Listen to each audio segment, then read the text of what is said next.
Olá, nós somos o escritório Nilber Teodoro Advogados. Meu nome é Kelly e hoje eu estou com o Gustavo Nilber e o André Teodoro. E nós vamos tratar de alguns assuntos interessantes hoje, né, Gustavo? Entre eles a velha conversa da reforma tributária que nunca saiu do papel. Pois é. Reforma tributária é um assunto que aparece a cada 4 anos, né, nos debates políticos, né, na eleição. Somente agora, né? Com uma promessa que as coisas vão ficar mais simples e menos onerosas para o contribuinte, né? Mas isso até hoje não foi implementado. Tinha aí, né, uma proposta do Paulo Guedes. O Paulo Guedes estava bem animado. Ele tinha um plano bastante interessante e que, assim, eu acredito que... mas isso é desde que o Bolsonaro entrou, que começou a falar disso, mas não saiu nada, né? Mas então, eu acho que isso não foi... Algumas reformas foram implementadas, mas eu acho que a pandemia impediu que fosse possível alterar o regime tributário, porque até faltou recursos aí para poder suprir essas demandas extraordinárias, enfim. Mas é uma questão política que eu não domino para poder falar. A questão da reforma tributária é que hoje a gente encontra soluções que a gente pode até atribuir o termo de reforma através do Poder Judiciário por meio de ações que acabam sendo consolidadas, trazendo, na verdade, mais eficiência ao contribuinte na arrecadação do tributo.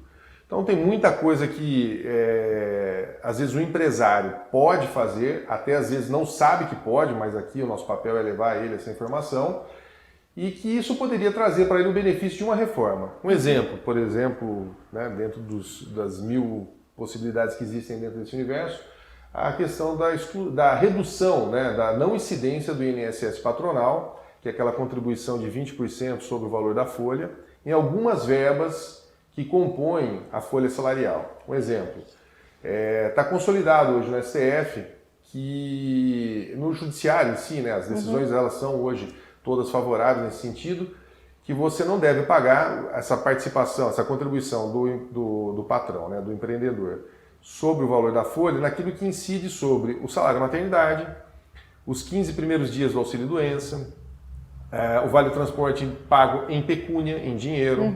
Existe uma discussão hoje que está ainda um pouco, vamos falar assim, está precisando ter uma pacificação, que é sobre o terço constitucional de férias, que até então vinha sendo também considerado como não incidente. Algumas verbas de natureza indenizatória que elas passaram a ser reconhecidas também como não incidentes. Essas estão todas pacificadas, né? Vamos falar assim, as três que eu falei primeiro, né? O vale-transporte pago em pecúnia, o salário maternidade e os 15 primeiros dias de auxílio-doença estão pacificados. Né? E a gente tem até ações aqui no escritório, né? várias. Ao longo dos anos, assim, isso aí a gente tem ações há mais de 15 anos discutindo esse assunto e durante esse período todo teve uma variação de quais verbas o judiciário entendia que era procedente, se mantinha até um certo momento dessa forma, depois mudava. O salário maternidade uma época não era, hoje é, enfim. Até assim, quem tem uma folha que tem muitas mulheres trabalhando, né, uma folha de pagamento que muitas mulheres, uma hora ou outra ele vai acabar tendo, né, a necessidade de um afastamento por conta da gravidez.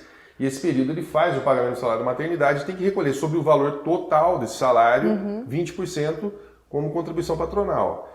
E isso depois ele pode, né, através dessa medida judicial, tirar nas questões futuras e recuperar os últimos 5 anos daquilo que ele pagou indevidamente. Então, na verdade, isso é uma forma de reforma.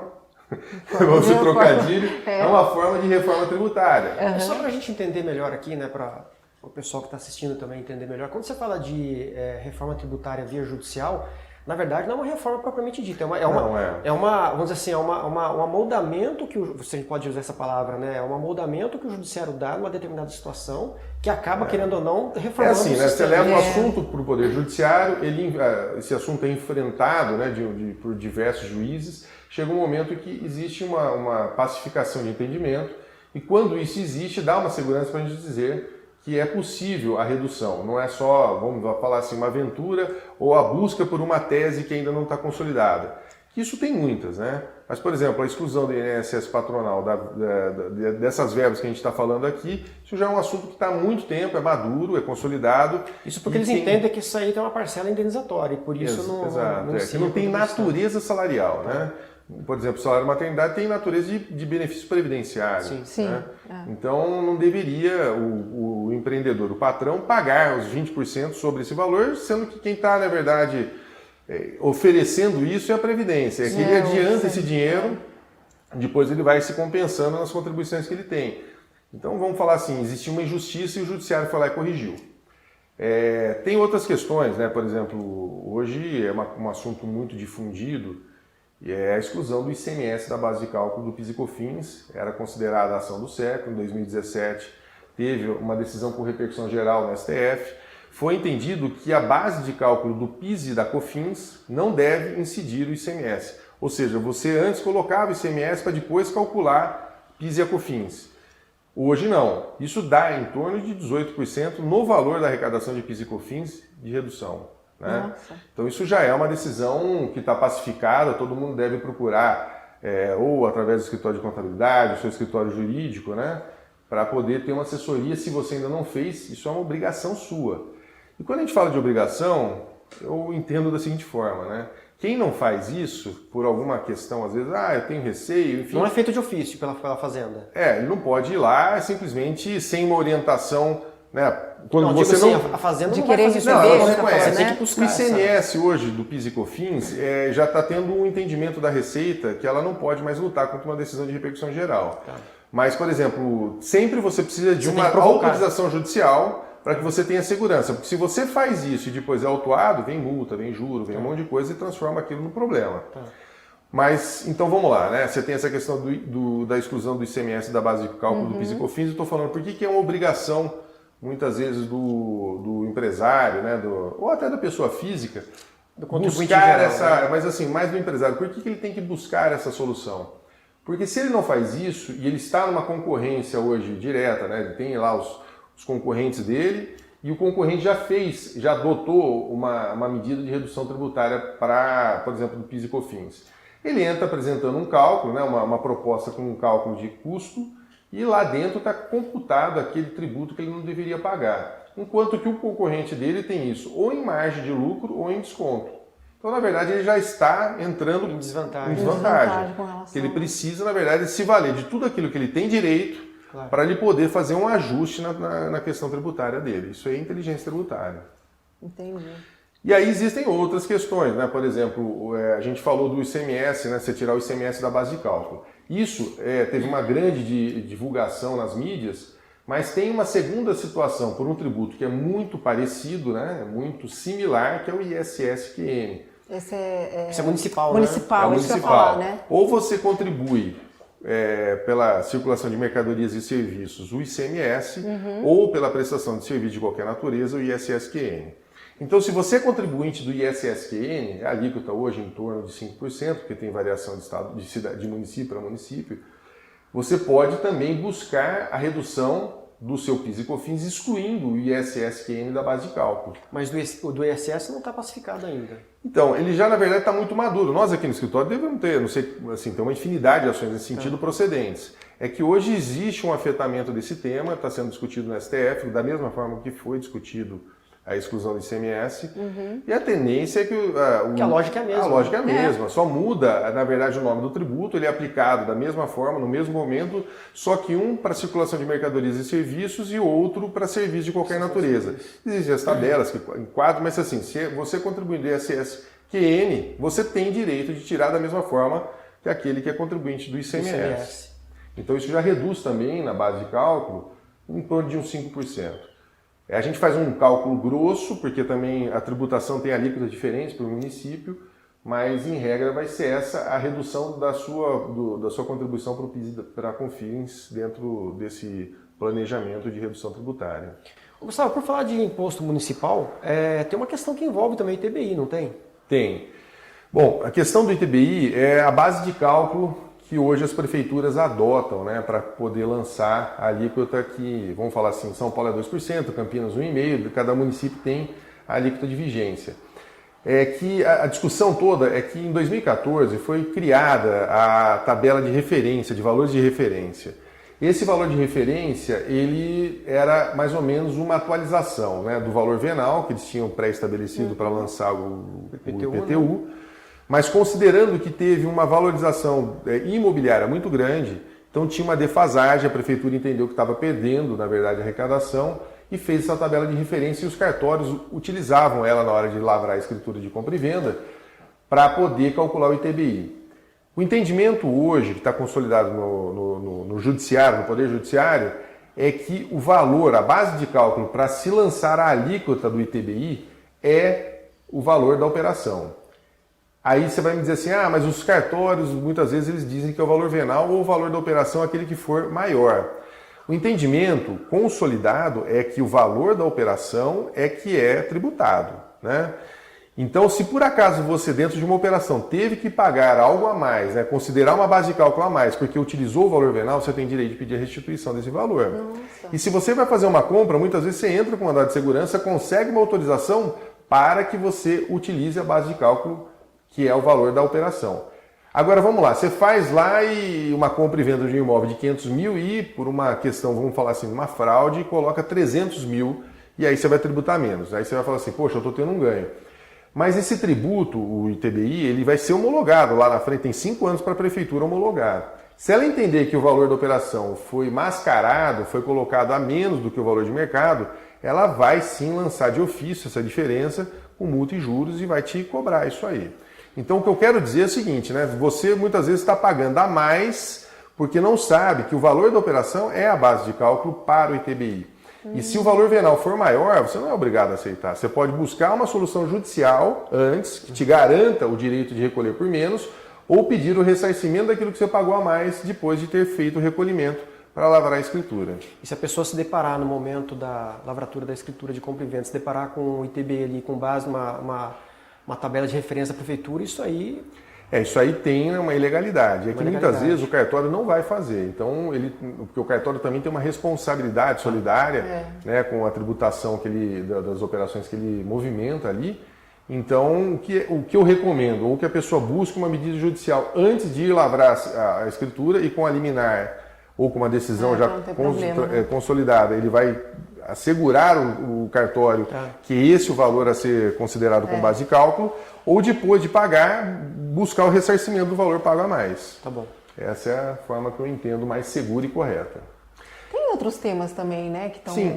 Hoje, sabe, uma coisa que é muito interessante, a gente já até falou aqui, né, da exclusão do ICMS, da base de cálculo do PIS e COFINS, e exclusão do ISS, da base de cálculo de PIS e COFINS. Então vamos lá. O PIS e COFINS, ele tem que ser, na verdade, calculado sem esses tributos na base de cálculo. Muita gente, ao longo do tempo, tinha débitos em aberto, né, de PIS e COFINS, alguns contribuintes de ICMS, outros contribuintes de ISS, e fizeram parcelamentos que vão aí ao longo de muitos anos para serem pagos, para ser pago, né, em muitas parcelas que se estendem ao longo dos anos, e tiveram lá atrás, né, a confissão de um valor que tem na base de cálculo do PIS e da COFINS, o ICMS ou o ISS. Então o que a gente tem feito? Isso de uma forma bastante, vamos falar assim, com bastante sucesso.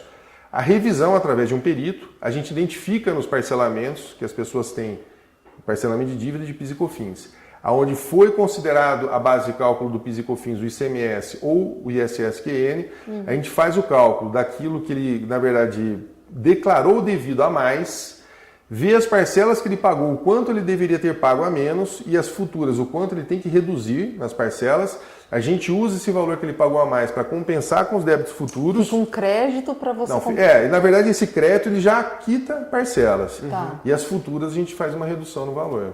Nossa, é bem interessante. Então quem tem PIS e COFINS parcelado precisa de uma orientação jurídica para fazer uma revisão desses valores. Para que ele faça uma revisão desses valores. Ele vai identificar muitas vezes que tem lá um grande valor pago a mais que pode abater a dívida futura e reduzir as parcelas daqui para frente. Uma outra questão também de revisão de parcelamento, a gente falou aqui, né, do PIS e da COFINS, mas existe para os tributos estaduais, no caso o ICMS, um trabalho que a gente faz já há bastante tempo com sucesso e que tem uma redução significativa dos parcelamentos de ICMS. Muitas vezes a pessoa faz adesão ao PEP, que é o Programa Especial de Parcelamento, e ele traz ali alguns benefícios. Então a pessoa que tinha uma dívida de ICMS às vezes faz uma adesão, confessa aquele valor que está lançado, né, na dívida ativa e parcela há muitos anos aí. Faz o parcelamento com o governo, né? Com o Estado, com a fazenda do Estado. Tá. Mas o que acontece? Em 2009 teve uma lei que na verdade foi considerada inconstitucional, onde a taxa de juro cobrada do ICMS devido era de 0,13 ao dia. 0,13 ao dia dá 3,9 ao mês e 47 ponto alguma coisa ao ano. E, na verdade, o entendimento hoje é que o juro a ser cobrado pela mora tributária, o teto é a taxa Selic. Porque é uma matéria que existe uma lei geral que regulamenta esse assunto e o teto foi definido pela competência federal ser a Selic, a taxa Selic. Então, quem confessou dívidas que foram calculadas com base nessa lei, que foi julgada inconstitucional, que trazia um juros de 47% ao ano, pode e deve fazer a revisão desse parcelamento para que seja considerado o teto, que é a taxa Selic do período, e aí essa diferença que ela pagou a mais, vai dar uma boa diferença, ela consegue recuperar e abater das parcelas futuras e reduzir as parcelas daqui para frente da mesma forma. Mas mesmo quem aderiu a esse acordo? Mesmo quem aderiu. Porque, na verdade, ele não aderiu... teria uma fé aí da pessoa que aderiu a um acordo? Não, na verdade, não existe uma fé de um contribuinte que não tem noção, muitas vezes, da inconstitucionalidade da lei. O que não pode existir é uma lei inconstitucional, né?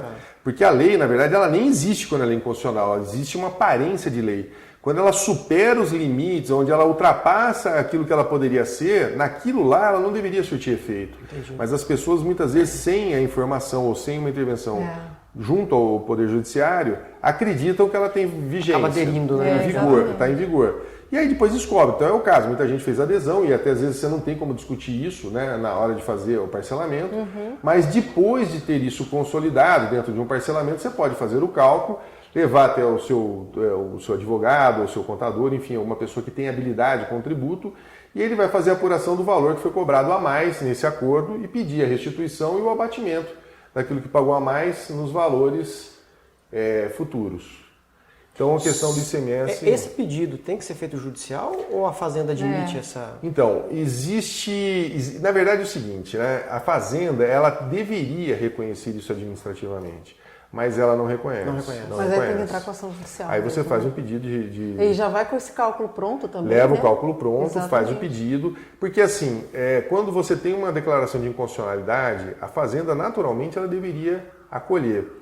Mas existe uma resistência. E então o que os nossos clientes entenderam, né, e dentro desse trabalho nosso de fazer um ajuste no sistema tributário para o cliente, é que a medida judicial é a mais segura.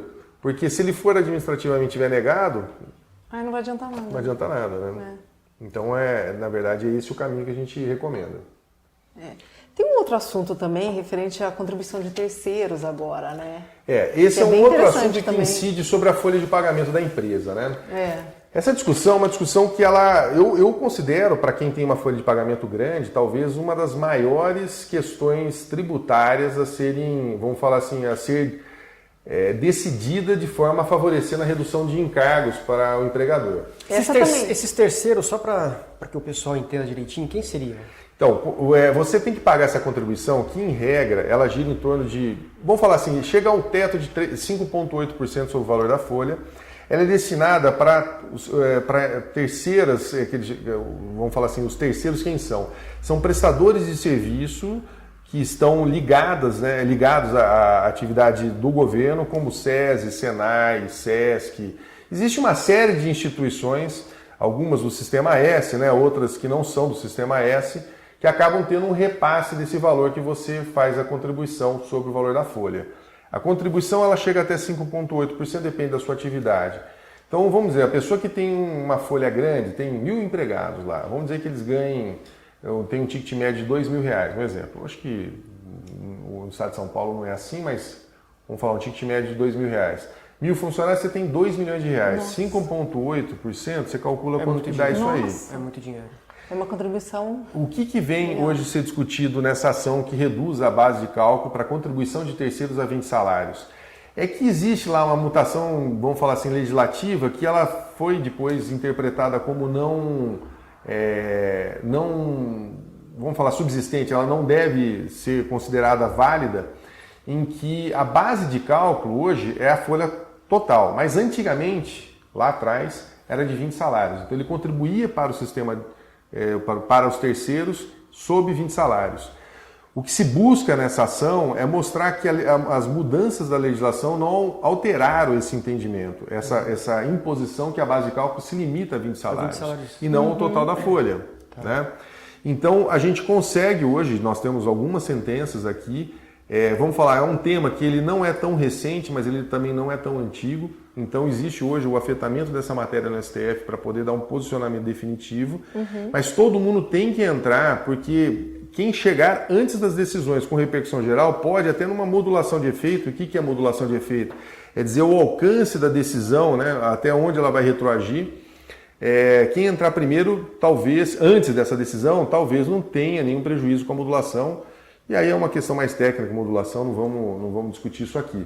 Mas é uma ação que reduz. Então, por exemplo, se a pessoa paga sobre R$2 milhões, ela pagaria sobre 20 salários. Nossa. Salário é quanto? 1.212. Então, você multiplica por 20 e calcula ali o 5,8. Enquanto que, num outro exemplo, uma folha de 1.000 pessoas, ele estaria recolhendo sobre R$2 milhões. Né? A redução é drástica. Nossa, muito grande, muito grande. E recupera os 5 anos que se pagou indevidamente. Você vai pedir restituição disso e daqui para frente nunca mais então você vai pagar. Seria interessante a pessoa jurídica, no caso, entrar com a ação já fazer um cálculo de tudo que ela pagou e pedir a restituição desse valor. Exatamente. Ela tem que fazer, na verdade, aquilo que a gente começou o assunto, né, sobre uma reforma tributária por meio do judiciário. Então, ela, em vez de esperar uma aprovação do Congresso e a implementação de um sistema que venha reduzir os encargos, ela tem que buscar no Judiciário uma decisão que favoreça um entendimento menos oneroso a ela. Esse é o posicionamento. Então, e assim, concluindo, né, a conversa de hoje ela foi no sentido de alertar, né, para a pessoa que hoje tem uma atividade empresária, ou, no caso aqui do exemplo do ITBI, vai fazer uma compra e venda, ou seja, quem é contribuinte, sempre buscar uma orientação de um profissional no sentido de saber se existem já medidas judiciais que garantam a ele a possibilidade de ter uma eficiência tributária, ou seja, reduzir a sua contribuição. Porque é do desconhecimento de uma grande maioria que muitos tributos não devem ser pagos da forma como que são cobrados. Poderiam ser pagos de uma forma menos onerosa, mas necessitando para isso de uma decisão judicial. É isso aí. Então tá bom. Gente, então obrigada. Se vocês gostaram desse tema, se quiser entrar em contato com a gente através das nossas redes sociais, estamos aí no YouTube, no Instagram e no Facebook. Muito obrigada e até a próxima.